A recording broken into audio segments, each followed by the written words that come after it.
बातमी येते पुण्यातून। पुणे शहरातलं तापमान 40 अंशांवर गेलंय। यामुळे उन्हाच्या तडाख्यापासून बचावासाठी एका पुणेकरानं सोलर टोपी बनवली आहे। टोपीला छोटा पंखा लावण्यात आलाय, तो सोलरवर चालतो आणि त्यामुळे ज्या वेळेला तुम्ही दुचाकीवरून किंवा पायी चालताना डोक्यावर टोपी घालाल तर काहीसा उन्हापासून या टोपीमुळे संरक्षण होतं। सध्या ही टोपी विक्रीला आली आहे, तर या टोपीची चर्चाही सुरू आहे। याचाच आढावा घेतलाय आमचे प्रतिनिधी सचिन जाधव यांनी। पाहूयात।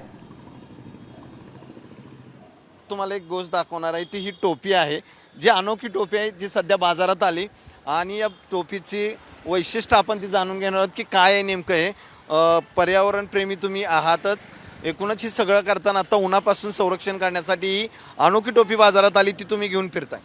हो, याला वरती सोलर लावलेला आहे आणि फक्त उन्हात आलं तरच ही टोपी चालू होते, म्हणजे याचा पंखा चालू होतो याचा। हां, आणि महत्त्वाचं म्हणजे कमीत कमी इथं तोंडावर जर गरम वाफ येते ना, ती वाफ येत नाही त्याच्यामुळं, पंख्यामुळं।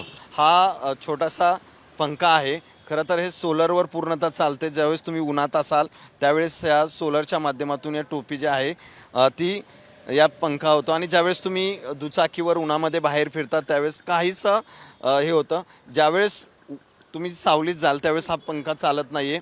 खरं तर सध्या उन्हाळा आहे, अनेक ठिकाणी पुण्यात टेम्परेचर जे आहे ते 42च्या वर गेले, त्यामुळं काहीसं पुणेकरांना या उन्हातून संरक्षणासाठी ही खरं तर टोपी बाजारात आलेली आहे। कॅमेरामन सुमित भोसलेसह सचिन जाधव, साम TV न्यूज, पुणे।